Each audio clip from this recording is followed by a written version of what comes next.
Bom dia, amigos do primeiro ano. Ou seria boa tarde? Acho que agora vai ser boa tarde, né? Vocês vão assistir de tarde. Eu tô gravando de manhã, mas tudo bem. Vamos lá.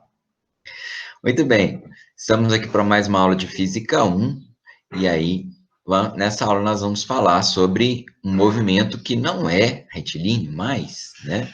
Movimento circular. E é circular e uniforme, que é o finalzinho do nosso capítulo 3, então. O movimento circular uniforme, ele é muito importante, muito importante. É importante em máquinas, né? É importante no veículo, por exemplo, né? Rodas, eixo, motor, enfim, muita coisa.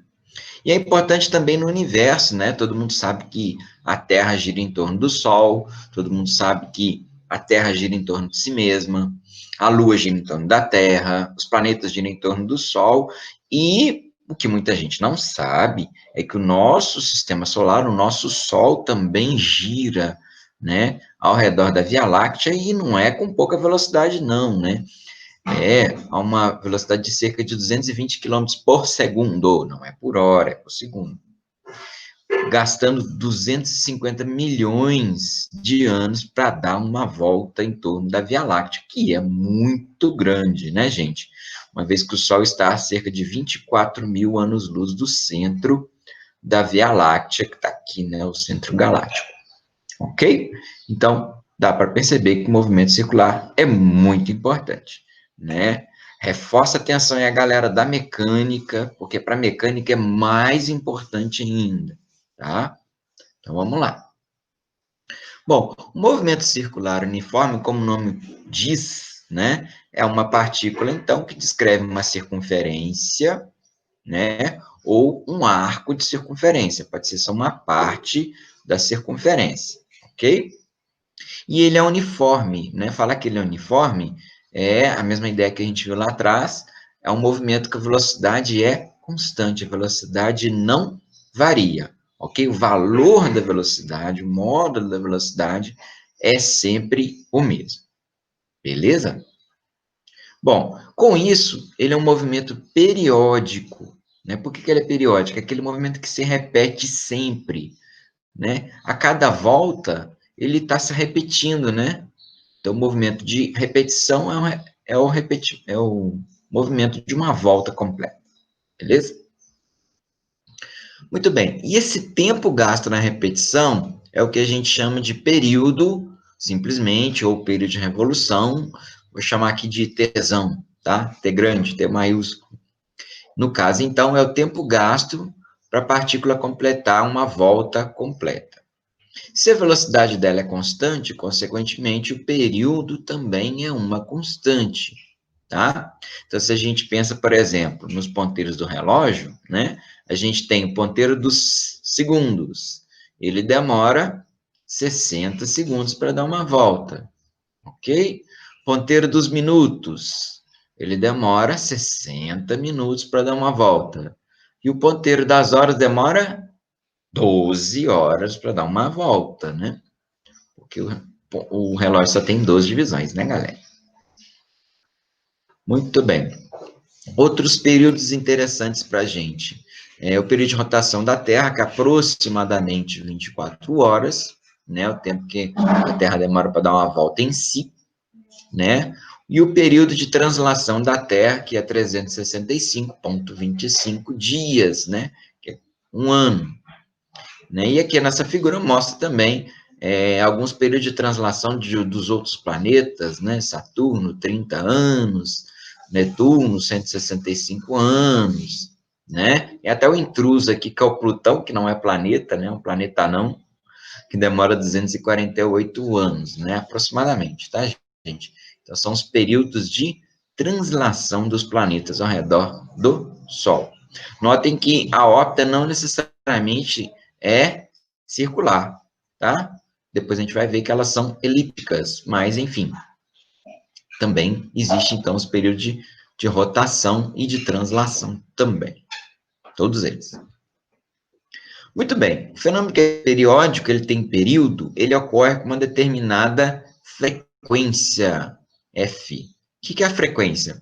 A frequência, então, é o número de voltas completadas numa unidade de tempo. Essa unidade de tempo pode ser 1 segundo, pode ser 1 minuto, tá? Que são as mais comuns, né? Não é muito comum você usar 1 hora, mas minuto e segundo. Ok? A gente vai ver muito nos painéis dos veículos, né? Isso aqui é de um caminhão, né? O contador de giros, que é esse ponteirinho aí, né? O contador de giros, ele mede justamente a frequência, né? No caso aqui, por exemplo, ele está medindo a frequência em 1 minuto, né? Quantas rotações completa, o eixo do motor completa em 1 minuto. Ok? Bom, se a gente pegar em 1 minuto, a gente vai ter a unidade rotações por minuto, ou revoluções por minuto, que a sigla é RPM. Se a gente pegar por segundo, seria rotações por segundo, que a gente pode usar RPS, ou Hertz, é a mesma coisa, tá, gente? Rotações por segundo ou Hertz é exatamente a mesma coisa. Nomes diferentes para a mesma coisa. É nome e apelido, tá? Agora, veja bem, se um movimento completa uma rotação por segundo, que seria 1 Hertz, tá? 1 Hertz é uma rotação por segundo, tá? Quer dizer, pensa, faz a lógica. Se é uma rotação por segundo, ele vai completar 60 rotações por minuto, né? Porque 1 minuto tem 60 segundos. Uma rotação por segundo, 60 rotações por minuto. Ok? Eventualmente, nós teremos que converter, né? De rotações por segundo para rotações por minuto, ou vice-versa, e aí vocês podem usar essa relação. Muito bem. E agora nós podemos relacionar matematicamente o período, tesão, e a frequência Fzinho, que, como eu disse, costuma aparecer aí nos painéis dos veículos, né? Esse aí tá bonitão aí, ó, né? É eletrônico, né? Não é um ponteiro digital, mas um eletrônico. Aí vocês veem que a rotação do motor de um veículo, ela varia de 0 até 9.000 rotações por minuto, é muita coisa. Sendo que o normal mesmo é ficar aqui na casa dos 1.000, 2.000, no máximo 3.000 rotações por minuto. Bom, então vou fazer uma lógica seguinte. Se o período é 1 segundo, quer dizer que o corpo completa uma volta em 1 segundo. Se ele completa uma volta por segundo, em 1 segundo, ele vai fazer uma rotação. Então, um período de 1 segundo daria uma frequência de uma rotação por segundo, ou de 1 Hz. Agora, se o período fosse 2 segundos, quer dizer que ele completa uma volta em 2 segundos. Se ele completa uma volta em 2 segundos, na unidade de tempo, que é o que me dá a frequência, né? Em 1 segundo, será meia rotação. Meia rotação por segundo, meio RPS. Se o período fosse 4 segundos, a gente teria uma volta a cada 4 segundos, então seria a cada segundo 1/4 de volta, tá? Então, seria 1/4 de rotação por segundo. Percebe uma relação aqui?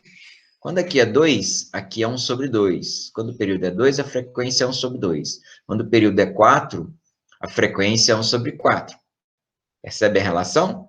Então, a relação geral é que a frequência é 1 sobre período. Ou a frequência é o inverso do período. São grandezas inversamente proporcionais. Assim, períodos maiores dão frequências menores, como vocês podem perceber aqui, né? À medida que o período vai aumentando, a frequência vai diminuindo. Bom, outro conceito importante para a gente é o conceito de velocidade angular. É diferente da velocidade que a gente já conhece, que eu vou chamar de velocidade linear daqui a pouquinho. Velocidade angular é o ângulo percorrido em relação ao tempo, tá? Então, olha aqui. Aqui a gente está mostrando, ele tinha um ângulo inicial, ele sai de um ângulo inicial, beija-flor aqui, né? E vai para um ângulo final. Então, ele tem um deslocamento angular aqui, que é justamente a diferença entre o ângulo final e o ângulo inicial. E isso é feito num determinado tempo ΔT, que é o t final menos t inicial. Velocidade angular é justamente a razão entre o deslocamento angular, que é o Δθ, essa letra que é o θ, né, para quem não sabe, é sobre ΔT. Então, é ângulo dividido por tempo. Ok? Bom, e as unidades de medida? Eu sei que vai ter gente que não conhece isso, mas a gente prefere medir o ângulo em radiano. Conhece radiano? Já ouviu falar? Vou falar um pouquinho dele daqui a pouco. Por que medir em radiano? Porque ele é um número puro, tá? Ele não exige conversões, ele pode ser integrado às contas normais, tá? A gente vai usar preferencialmente radiano por segundo, tá? O tempo em segundos, então a nossa velocidade angular vai dar em radiano por segundo. Ah, mas eu não sei o que é radiano não, professor. Beleza, peraí. Vou explicar aqui rapidinho como é que se mede ângulo em radiano, tá? Depois na matemática vocês vão ver isso com mais detalhes, mas eu acho que é só no segundo ano. Então eu vou dar uma adiantada para vocês, tá? Bom, por definição, um ângulo em radiano é obtido quando você divide o comprimento do arco, ΔS, que é aqui, ó, é medido aqui, ΔS, pelo ângulo aqui, Δθ, tá? Ó, pelo raio, perdão. O ângulo Δθ, que é esse aqui, é igual ao ΔS, que é o comprimento do arco, dividido pelo raio. Ok? Então, Δθ é ΔS sobre raio. Então, essa é a definição. Precisa decorar essa fórmula? Não, não precisa não. É só uma definição mesmo para vocês não ficarem perdidos. E é importante vocês entenderem que como você vai dividir um comprimento, que é o comprimento do arco, por outro comprimento, isso aqui não vai ter unidade. A unidade de cima cancela com a unidade de baixo. Então, você escrever em ângulo em radiano, é você escrever um ângulo sem unidade medida. Isso facilita muito os nossos cálculos. Por isso que a gente usa. Bom, se a gente pega uma circunferência completa, a gente vai ter o comprimento do arco como 2πr, que é o comprimento da circunferência, lembra? E se você pega uma circunferência completa, jogando nessa fórmula aqui, a gente colocaria, então, o 2πr aqui no lugar do ΔS, ia dividir por R. 2πr dividido por R vai dar 2π. Então, quer dizer que uma circunferência completa, ela tem 2π rad. A medida em ângulo radiano dela é 2π. Lembrando que o π é 3,14, né, gente? Mais ou menos, já que é um número irracional. 2π vai dar aproximadamente, então, 6,28 rad. Então, quer dizer que a circunferência completa tem aí na faixa de 6,28 rads. É muito diferente, né, em graus, né? Porque em graus seria 360 graus, né? Então, a gente tem essa relação matemática que a gente pode usar quando precisar converter. 360 graus é igual a 2π rad, ou se quiserem usar 6,28 também pode usar. Né? Mas a gente pode deixar o π também, que facilita a vida. Tá? Então, 360 graus é 2π rad, 180 graus é metade, então seria π radiano, 3,14 radiano. 90 graus, metade da metade, então seria π sobre 2 radiano. Tá? Então, a gente pode usar esses fatores aí quando a gente precisar fazer conversão. Tá, gente? Então, não precisa se preocupar demais com radiano, não. Radiano é apenas mais uma unidade de medida de ângulo. Mas fiquem atentos, porque não é graus. A gente vai ter que trabalhar com as duas coisas, conviver com as duas coisas. Muito bem.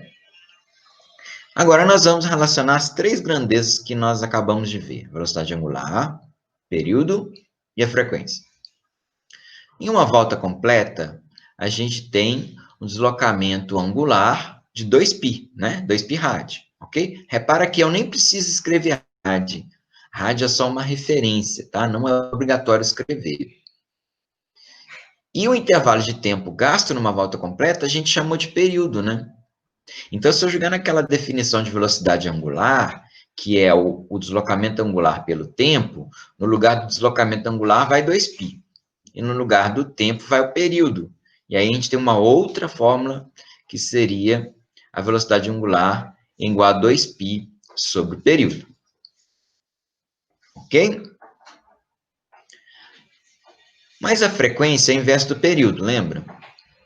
Então, como a frequência é inversa do período, esse 1 sobre o período aqui, ele vira frequência. E aí você pode escrever ômega como 2π frequência. Eu, aliás, prefiro trabalhar com essa, tá?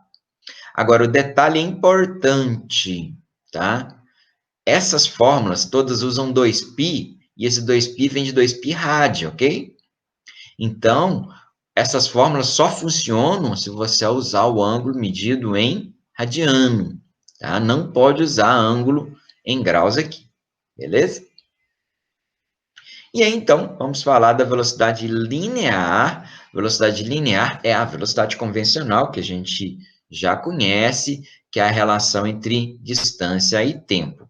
Aqui a gente vai chamá-la de linear, ou velocidade escalar, é a mesma coisa, ou ainda velocidade tangencial. Como vocês devem lembrar, no último ciclo, a gente viu que o vetor velocidade é um vetor tangencial à trajetória. Por isso que a gente chama velocidade de velocidade tangencial. Como vocês podem ver aqui, ela está tangenciando a trajetória, né? Pegando aqui bem na beiradinha da trajetória em um ponto só. Bom, como a velocidade é a distância dividida pelo tempo, né? Velocidade é igual a distância sobre tempo. Se a gente pegar na circunferência numa volta completa, a distância percorrida é o comprimento da circunferência, 2πr, e o tempo gasto é o período. Então, a velocidade linear ela pode ser 2πr sobre período. É uma forma possível de calcular a velocidade linear. Mas, lembrando que a frequência é um sobre período, a gente pode escrever velocidade igual a 2π a raio vezes frequência. Ok? No lugar daquele 1 sobre o período que a gente viu aqui, ó, que é 1 sobre o período, é só a gente colocar a frequência. Mas o ômega é 2π frequência, lembra?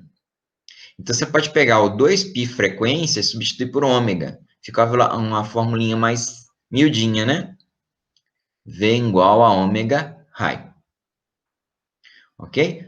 Só fazendo alguns exemplos aqui, né? De velocidades, a gente sabe que a Terra gira em torno do seu próprio eixo. A velocidade com que a Terra gira em torno do seu próprio eixo é de 1.700 km por hora. Veja, muito rápido. E ao redor do Sol, mais rápido ainda, 107.000 km por hora aproximadamente. Né? Então, quer dizer, nós estamos girando muito rapidamente, né? A gente não percebe porque tudo gira junto, né? Então, a gente parece em repouso em relação a tudo, mas um ET olhando a gente de fora veria a gente girando muito rapidamente. Na verdade, um ET ia ver uma coisa bem assim, sabe? Bem estranha, na verdade. Isso aqui somos nós, tá? Isso aqui é o nosso sistema solar.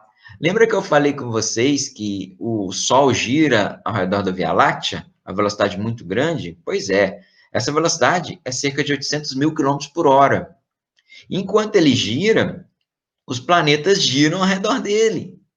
Né? Então, nós estamos aqui girando ao redor do Sol.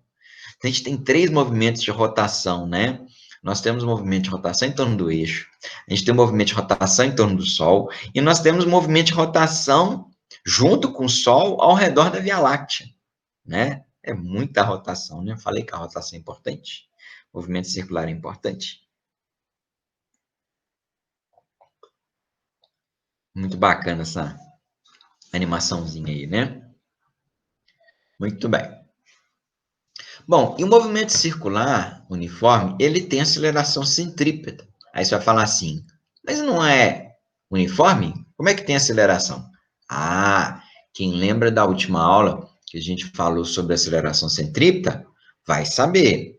É porque, na verdade, a aceleração centrípeta, ela olha a variação na direção, não no módulo, não no valor. O valor da velocidade é constante, mas a direção da velocidade não é constante. Veja, nesse exemplo aqui, ó, a velocidade aqui está vertical para cima, né? Ó. Aqui ela já está horizontal para a direita, aqui ela está vertical para baixo, aqui ela está horizontal para a esquerda, quer dizer, cada ponta ela tem uma direção e um sentido diferente. Quem faz isso com ela? Aceleração centrípeta, que a gente viu no último módulo, no último ciclo, que a aceleração centrípeta é v ao quadrado sobre raio. Né? Lá na época a gente não fez conta com isso, agora a gente vai fazer. Tá? Aceleração centrípeta é igual a velocidade linear ao quadrado sobre o raio. Beleza? E como é aceleração, a gente vai medir em metro por segundo ao quadrado. Toda aceleração a gente mede em metro por segundo quadrado. O que não tem no movimento circular é a aceleração tangencial, tá? A tangencial não tem aqui, porque a tangencial varia o módulo da velocidade, e aqui o módulo da velocidade é constante. Então, não tem aceleração tangencial, tá? Muito bem. As pessoas ficam preocupadas porque é muita fórmula, né? As pessoas assim, gente, mas que tanto de fórmula? O professor tem que saber essas fórmulas todas? Não. Na verdade, não, né?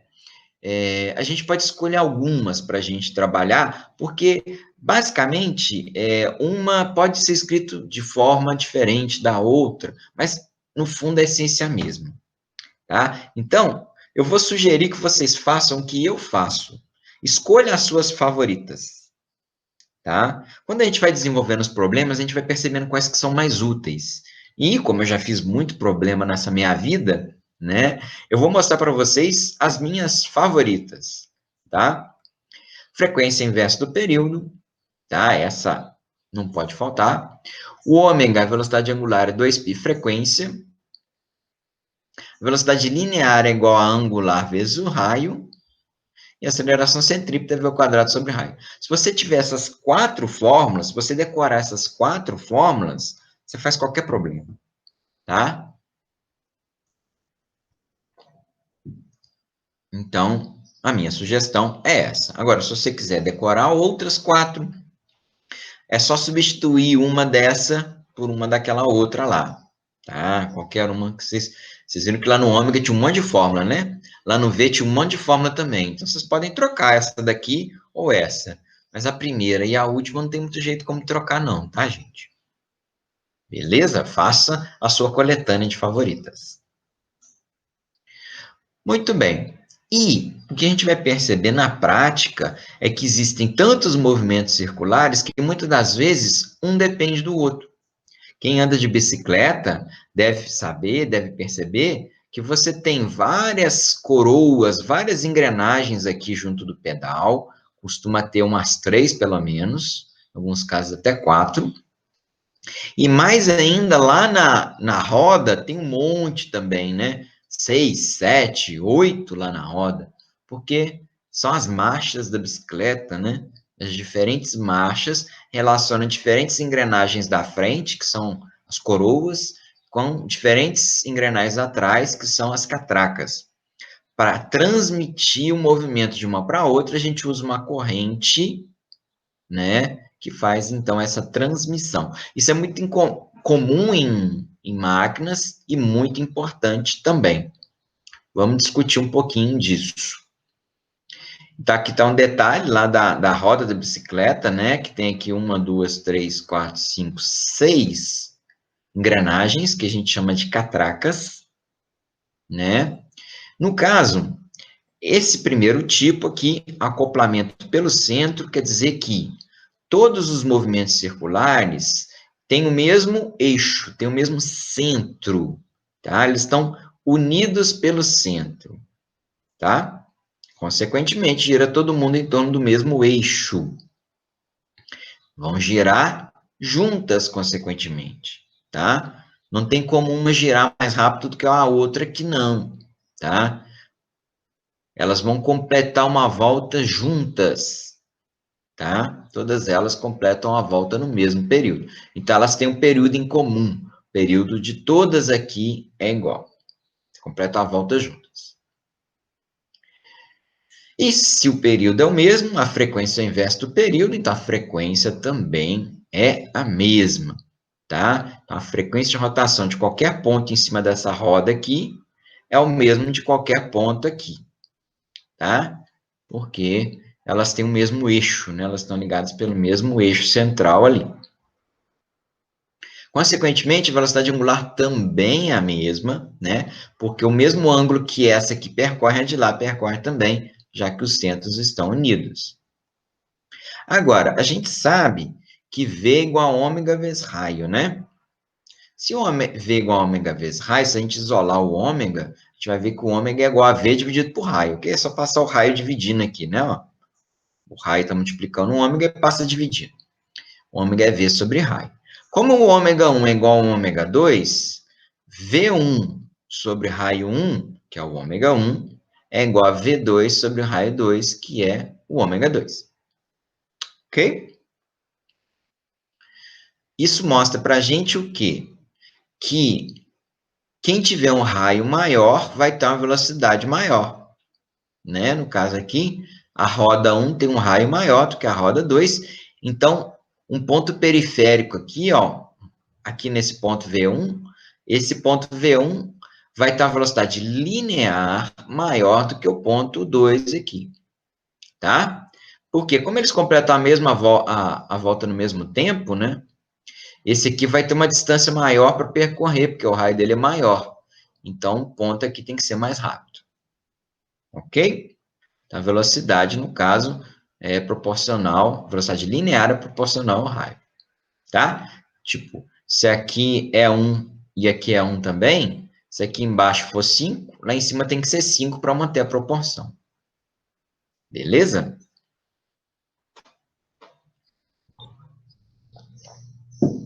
E a outra forma de acoplar, né, de transmitir o movimento, é até mais comum, é pela periferia. O que é periferia? É a parte externa, quer dizer, a parte mais longe do centro, né? Então, é o caso de duas engrenagens, por exemplo, né? As engrenagens, elas se comunicam pela parte externa, pela parte periférica.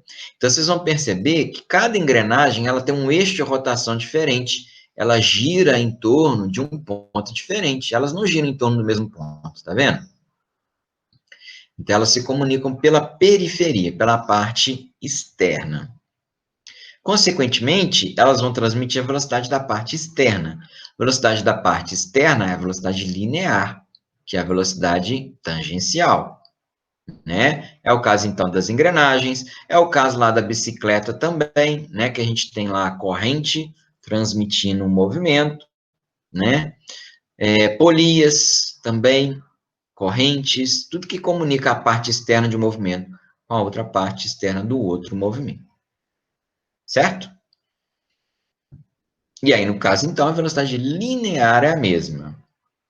Como a velocidade linear é a mesma, e a velocidade é ômega raio, o ômega raio da primeira vai ser igual ao ômega raio da segunda, tá? Então, se você pega a velocidade linear, ó, a angular, perdão, dessa roda, multiplica pelo seu raio, vai dar a mesma coisa se você pegar a velocidade angular dessa aqui e multiplicar pelo seu raio. Beleza? E o ômega é 2π frequência, lembra? Então, se você substituir o ômega por 2π frequência, você vai ter um 2π aqui e um 2π de cá. Só que, como tem 2π dos dois lados, você pode cortar esses 2π, e aí sobra só frequência vezes o raio da primeira é igual a frequência vezes o raio da segunda. Ok? Relação importantíssima lá na mecânica. Tá? E não é só para o curso de mecânica não, tá, gente? Porque o pessoal da elétrica também faz uma matéria de mecânica. Então, vai usar isso lá depois também, beleza? O que essa relação matemática me diz? Me diz que quem tem o raio maior gira mais devagar. Agora, ao contrário, né? Ao contrário da outra relação. Né? Porque, veja, o produto tem que ser igual, né? Então, tipo, se aqui a frequência for 1 e o raio for 1, né? Se o raio aqui for 2, a frequência aqui só pode ser meio, né? Entendeu? Se o raio aqui for 4, a frequência tem que ser 1/4, porque o produto tem que dar 1 também. Tá? Então, aqui, raio maior quer dizer frequência menor, como a gente vai poder perceber aqui nessa simulação. Vocês vejam que a roda grandona, ela gira mais lentamente do que a roda pequenininha. A roda pequenininha, ela tem uma frequência de rotação maior, tá? Quer dizer, ela completa uma volta no intervalo de tempo menor. Ok? Então, são só esses dois tipos de transmissão. Pelo centro, onde a velocidade angular é igual, e pela periferia, onde a velocidade linear é igual. Beleza? Tranquilo? Alguma dúvida? Anota essa dúvida aí e me manda. Pode me mandar direto, ou se quiser guardar lá para o encontro síncrono também, pode fazer no encontro síncrono, nós vamos responder. No mais, estamos encerrando por aqui. Espero que vocês tenham entendido. Se não entendeu, volta o vídeo, consulta os slides que estão lá. Se tiver alguma dúvida específica, manda para mim, responderei com prazer. Grande abraço para vocês e até a próxima.